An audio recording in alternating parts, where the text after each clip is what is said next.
Oui, j'inspire, j'observe, je suis conscient de toutes les émotions qui sont en moi ici et maintenant, face à vous tous là. J'expire, je souris à mes émotions. Et je demande à ma famille, Terre Douce, de respirer avec moi. Breathing in, I'm aware of all the emotions that are in me, and breathing out, I smile to all these emotions, and I would like to invite my Dharma sharing family to breathe along with me to support me. Je vais vous présenter très rapidement le contexte de ma question. Donc je suis très engagé, aussi bien dans les mouvements pour le climat ou les mouvements pour la sauvegarde de la planète, de l'écosystème, que dans le mouvement social des Gilets jaunes. So I'm a person who is really engaged into movements to support healing our planet and going against the things that hurt the environment, as well as a movement in France that is called Gilets jaunes, which is reacting against just a movement in France. Yeah.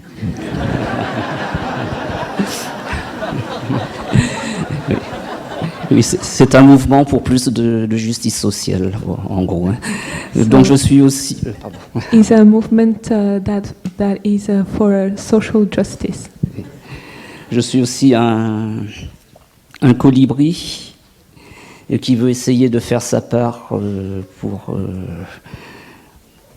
comme citoyen dans la consommation responsable. Colibri, c'est une association. And I'm also part of another association called Colibri, which is really trying to see how we can make our part as consumers. Mais là, nous sommes nombreux, moi en particulier, à penser que faire notre part en tant qu'individu, ce n'est pas suffisant. But in all of these groups, we are many who think that doing what we can as individuals is not enough. Ce n'est pas suffisant si les grosses entreprises multinationales, comme du CAC 40 par exemple en France ou du Dow Jones aux États-Unis, ne font pas leur part, elles ont beaucoup plus de responsabilités que nous. We feel that it's not enough if all the big enterprises that cover many countries don't do anything, that if they don't do anything, what we do cannot have an impact.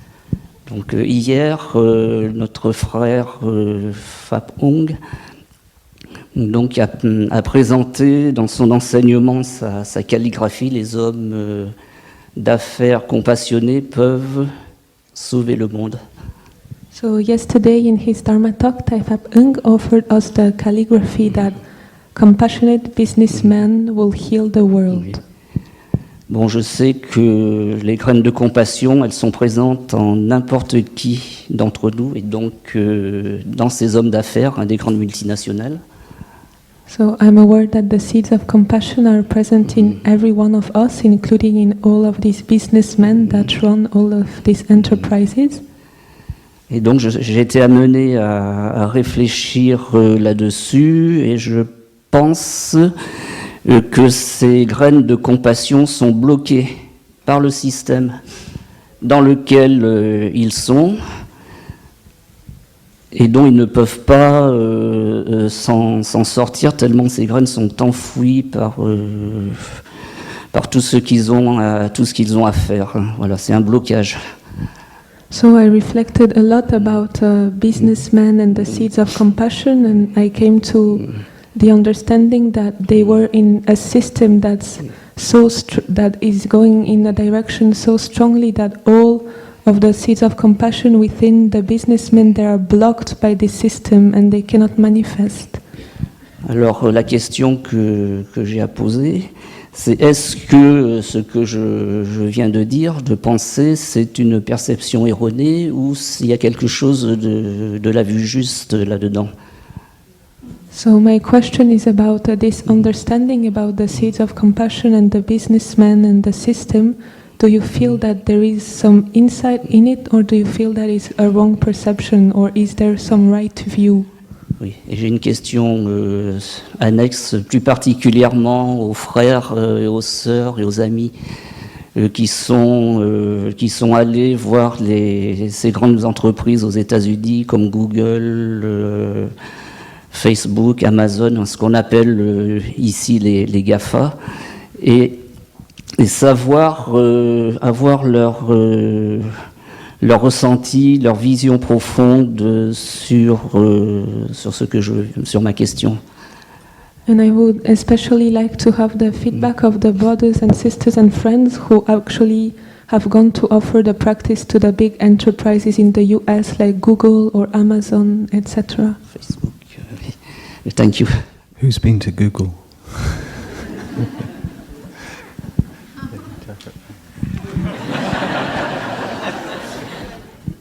Dear family, sometimes we get people who come to Plum Village and they ask, why are we not out there protesting, and why is it helpful to just to come here and take care of our suffering? The climate is changing, people are suffering all over the world, there's war, so what is coming to Plum Village, enjoying, eating mindfully have to do with that? So these are things that people normally ask because they come and they touch some kind for the world. It's a kind of beautiful manifestation. Our love is growing and we see the suffering in the world. And sometimes the brothers and sisters, we also want to increase our activity, more retreats, more going to participate with the Legion something, the yellow vest, right? And the LGBT and the climate change, and then the young girl from the young, beautiful from Sweden, yeah? I want to go there and sit next to her. So there's a lot of beautiful things happening. So it depends on what we pay attention to. And if you pay attention to all the bad things that are happening, that's all you see. If you also pay attention to what is happening here among 200-300 people, you never know what is happening. Somebody can actually be an inspiration. And this has happened a lot. The woman Christiana Figueres, if you know her story, she had a breakdown. She was going to quit her work with climate change. She was working with the UN, and she had a mental breakdown, and she needed to take care of herself. And so she went to the EIAB, just a random retreat, because she wanted a peaceful place. And when she came there, and she shared the retreat, helped her take care of her suffering. And then when she saw the display of the hearts for all the people who are somehow have some suffering in regards to the World War II, and what that heart meant, when she saw that display, it gave her such inspiration, new power, because she saw that anything can be transformed, even in a building that was used by the Nazi, and now the Buddhists are there, and they have these hearts made by people from both sides, German, French, English. They make the heart from the garment of something belonging to their relative during that time. And that's what the heart is made out of. a transformation of something. So anyway, that 1 week moved her to have more inspiration to, and then she began her work with COP21, the climate change in Paris. So you can see we must not underestimate a person, a moment, a retreat, even our own self. When we take a walk and we make each step mindfully, you cannot enjoy the walk if you don't begin to enjoy your first step. So it has to start with yourself. It has to start with one person, one moment where they actually can heal their suffering with their parents. Don't underestimate what that release, the reconciliation, the kind of acceptance, the love they have with their parents. That can be an opening of new energy for them to see, there's so many other people suffering with their parents. So for me, the way I look at it is not a small thing and then the big thing. But actually, whatever you're given an opportunity in front of you, whether it is just with your sister to reconcile, that contributes to the peace, to the global change. Because when you have communication with her, she will look at you and see your lifestyle, and then maybe she get inspiration. So don't underestimate even the little moments, these things that sometimes we actually they're actually very crucial. We're very easily have big projects and big ideas, and actually we don't really take care of the moment to moment and take care of ourselves. So this is what we have seen in all the movements, whether it's climate change, for justice, for peace in the Middle East, is that when a person reconcile and find peace in themselves, it is an access to new energy and new inspiration, for maybe for themselves or for another person. You see, so don't get caught in that it has to be me to do it or it has to be us to do it, but actually we're all just vibrating, and you never know what it touches. So we have to begin to see more into being, and don't underestimate that you sit there and you eat your lunch peacefully, because someone else might be watching and they go, wow, I wish I can eat like that. And they begin to eat like that. And then they go home and eat like that. And then on. You never know. And this is our life here in Plum Village. We hear so many beautiful stories. That's why we do not underestimate who's at the retreat and where you will go when you go back. You know, when we were at the Dreamforce, a big IT business tech people conference. It's like one of the biggest in the west coast of the US. People ask us, what are you doing here? You know, because people go around and they go to many information heavy things, yeah. And the monks and nuns, we just have a booth out in the middle of the conference, and we smile, we have fun. we eat ice cream, you know. And one year they had hammocks. I think we were the only ones using it. You know, they try to make it look like it's a camp, and they have these hammocks, and many brothers use it a lot. And you might ask us, what are you doing here, you know? And so you can see the relationship. It's not that we were being righteous, but actually we're enjoying the conference. And actually we need to lay down because there's so much information. You know. And so I think our presence, and you can see also that many people came to the booths, and you see one monk sitting there with 5, 6 people. You see a nun sitting with 10 people, and you see one with another person, and you see people crying. And people walk by and go, and they ask you, say, "What are you guys doing here? You know, why? What is this?"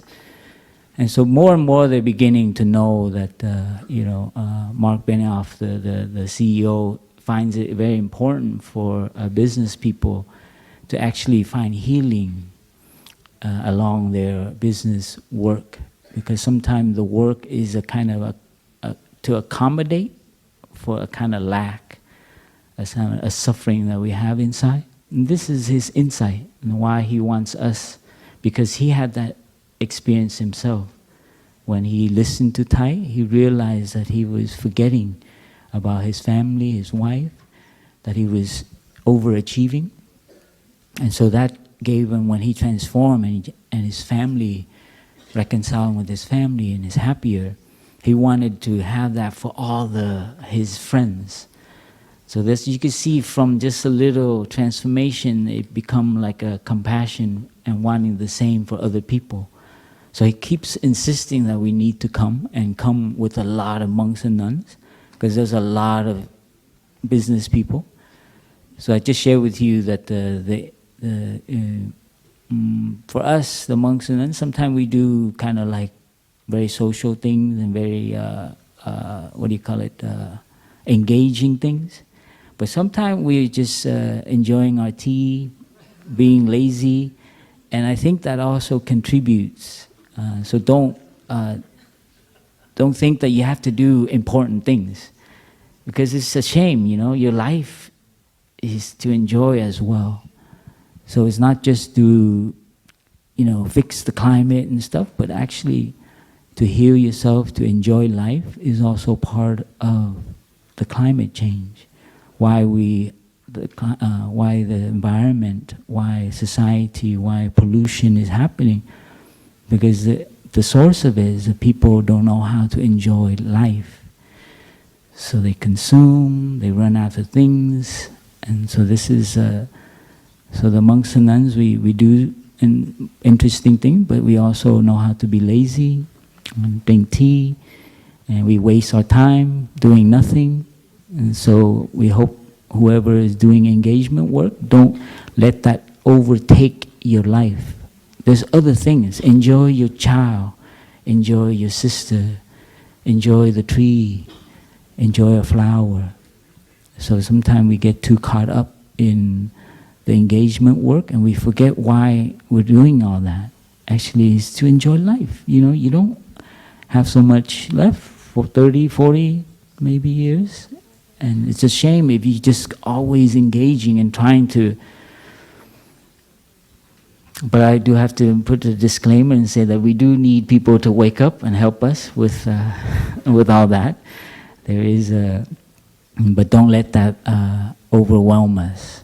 Yeah. So please continue your work. We see you often here, so it's beautiful that you do come here to find nourishment, to continue your work.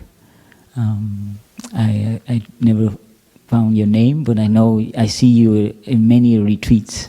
So please continue to be a happy person with whatever work you're doing. Merci.